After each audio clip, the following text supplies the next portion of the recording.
Rain wrote its own language on the windows of the city that night, a whisper that only the lonely could hear. Seattle had turned gray weeks ago, but tonight it felt personal, like the sky itself had something to mourn. Daniel Cross moved through the streets as though the rain had weight. Every drop a memory he didn't want to carry. His coat clung to him, soaked and heavy, and his boots made small splashes in the puddles that reflected the trembling light of the street lamps. In his pocket was a folded photograph, edges worn, colors fading, the face of a little girl, with sunlight in her eyes and a missing front tooth. Lily. He'd stopped counting how many nights he'd wandered like this. The bottle of whiskey had stopped working weeks ago.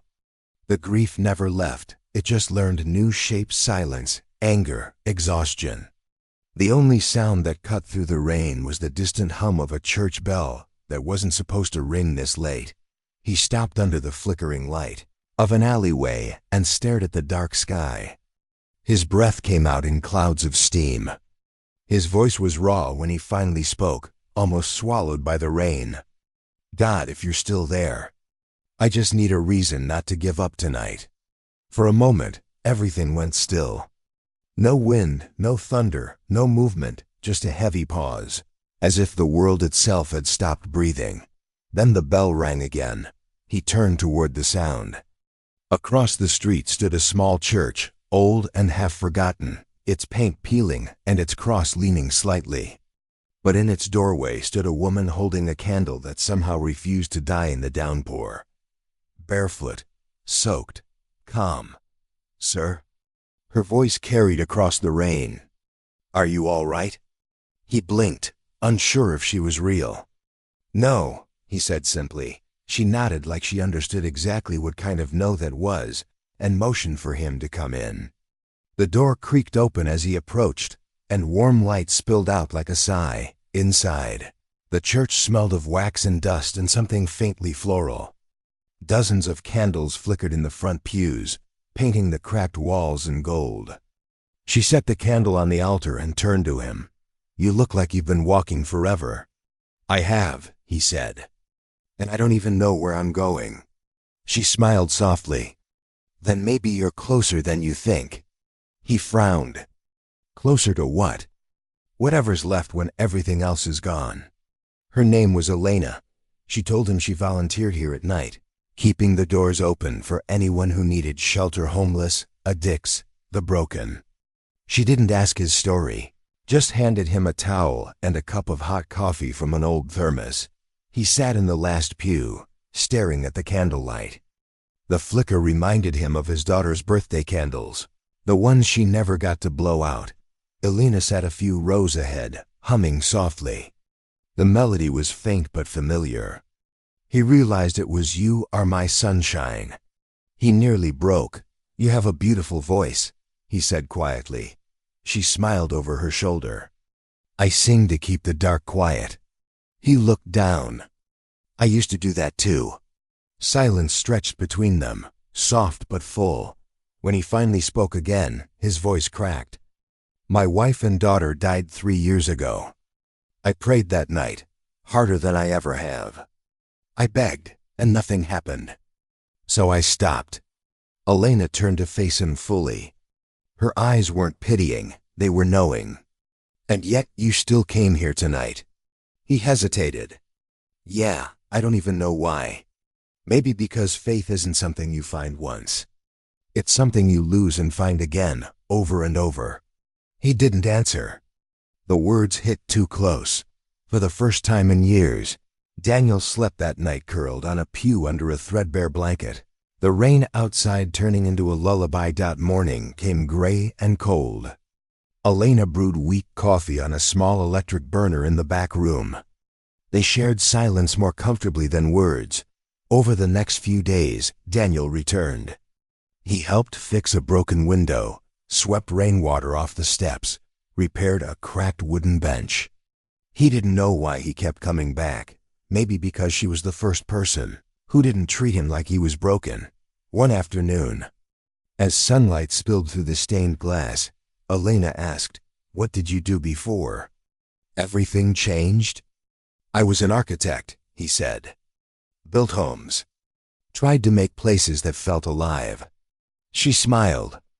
And now you're helping rebuild this place. Maybe that's not an accident. He shrugged. Or maybe I just don't know what else to do. Maybe both can be true, she said. Days turned to weeks. Daniel began playing the old piano in the corner, though most of its keys were out of tune. He didn't play songs, just sounds, raw and searching. Sometimes Alina sang quietly with him. It felt almost holy. People began to return to the little church, lonely souls who'd drifted too far. A veteran who'd lost his leg, a young mother escaping an abusive home, a teenage boy trying to stay clean. Daniel fixed the roof leaks, repaired the bell, repainted the door. The place began to breathe again. One night, after everyone left, he found Elena sitting on the front steps, staring at the moon. You ever think God forgets people? He asked. She looked up, eyes glimmering. No, I think sometimes we're just too far inside our own pain to hear him whisper. He sighed. Then why doesn't he speak louder? Because love doesn't shout, she said. It waits for you to listen. That sentence would echo in his mind for months. As winter came, Daniel began to smile again, small, cautious smiles, like testing if joy would break him. He caught himself laughing one morning when Alina tripped over a bucket of paint. She laughed too, paint streaking her hair. For a moment, it felt like something beautiful was trying to be reborn. But underneath it all, Daniel carried fear of losing again. So one evening, as they lit candles for the service, he asked quietly, "Why do you stay here? Why help strangers when the world doesn't help you back?" Alina paused. Because once, someone helped me when I didn't deserve it. I can't pay them back. So I pay it forward. He nodded slowly. What happened to you? She smiled faintly. Maybe one day I'll tell you.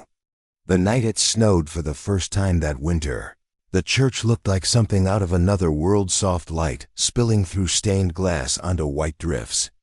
Daniel stood outside, watching snowflakes melt on his coat. He turned when he heard her voice behind him.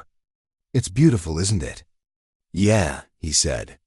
Almost makes you believe in things again. Almost. He smiled. Maybe I'm getting there. She laughed quietly. Then maybe the prayer worked after all. What prayer? The one you whispered in the rain that night. You asked for a reason not to give up. He froze. How did you? She looked at him calmly. You said it loud enough for heaven to hear. His throat tightened. Were you there? I was meant to be. Before he could speak again. The bell rang 12 slow chimes. Midnight. They stood together in silence. Snow falling like ash, the world wrapped in quiet. Thank you, he said finally. For being here. She looked at him for a long moment. Don't thank me, Daniel. Just keep walking forward. Weeks passed. Daniel started drawing again, sketches of the church, the people, the city. Elena kept them all, pinning them on the old bulletin board. But one morning, she didn't come. Daniel waited. Then searched. He found her in the garden behind the church, sitting beneath a leafless tree, her hands trembling. Elena? He said softly. She smiled weakly. Guess I'm the one who needs the church now. He crouched beside her. What's wrong? Her eyes filled, not with fear but acceptance. I've been sick a long time. I didn't tell you because I didn't want you to stay out of pity. He shook his head. You can't know. You're getting better. We'll find help. She touched his face gently. Daniel, you already helped me. You gave me back faith. That's more than medicine ever could. Tears burned his eyes. You can't leave now. She smiled through the pain. I'm not leaving. I'm just going ahead. He held her until her breathing steadied, until the sky turned pink with dawn. That night, Daniel sat alone in the church. Her candle was still burning on the altar. He remembered her words. Play the piano when you don't know what else to say. He played until his fingers ached. The melody turned into something like prayer, broken, desperate, honest. He felt her presence in every note. When he looked up, sunlight was pouring through the stained glass. And for a heartbeat, he saw her standing there, smiling, whole. He whispered, "Thank you for listening this time." The bell rang once. Outside, the city was waking. And Daniel Cross, once a man who wanted to die, walked out of the church with tears on his face and hope in his chest. He didn't know what tomorrow held, but for the first time in years, he was ready to live again. The first morning after his confession smelled of rain and candle smoke. Daniel walked down the empty street, shoes splashing through puddles that reflected the sky. For the first time in years, he wasn't running from anything.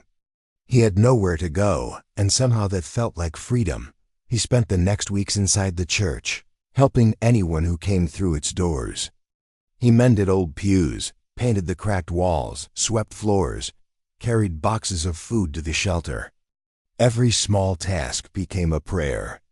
The city around him was rough and loud, but inside those walls, time moved differently, slower, kinder. One afternoon he noticed a young woman, Grace, handing out blankets to the homeless. Her voice was gentle but firm, her face lit by a kind of strength Daniel had forgotten existed. She smiled at him. "You the one who fixed the roof?"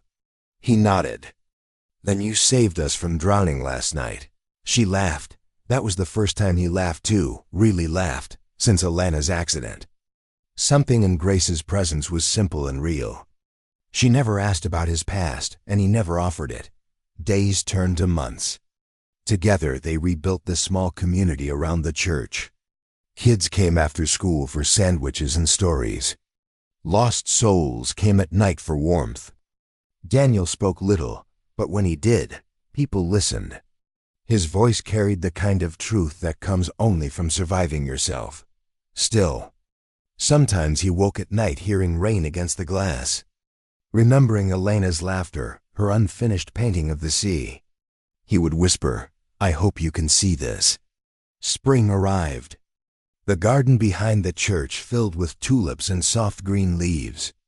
Grace painted a sign above the door, "Open for anyone who needs light." Daniel stood back and smiled. "That's all of us," he said. One evening, as the sky burned orange, he found a stranger sitting on the steps crying quietly. A young man, shaking from cold and shame. Daniel sat beside him. "You hungry?" The boy nodded. After dinner, the boy said, "I don't believe in God anymore." Daniel replied, "Then believe in tomorrow. Sometimes that's enough." The boy returned the next day, and the next. Months later he was sober, working at the shelter.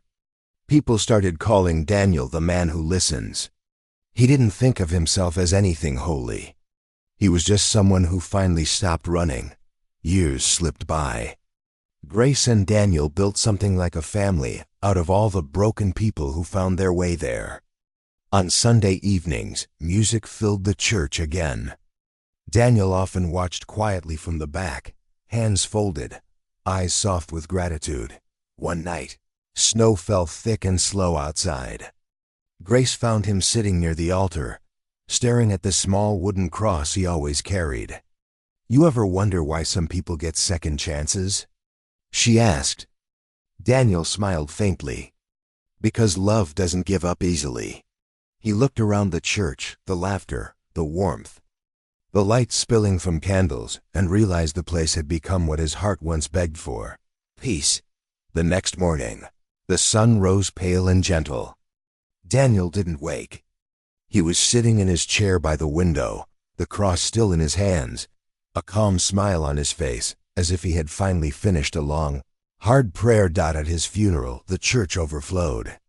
People spoke of him not as a preacher, not as a saint, but as a man who had once been lost, and then decided to live differently. Grace read a note Daniel had left in his Bible. "If I ever helped you, remember, it wasn't because I was strong. It was because I finally understood that every wound can teach love if you let it." The crowd was silent for a long moment. Outside, the bells began to ring, soft and clear, echoing through the morning air. The END lesson. Daniel's life became proof that faith isn't the absence of pain. It's the decision to love anyway. Every act of kindness is a small resurrection. Even when everything seems lost, a single honest heart can turn darkness into light.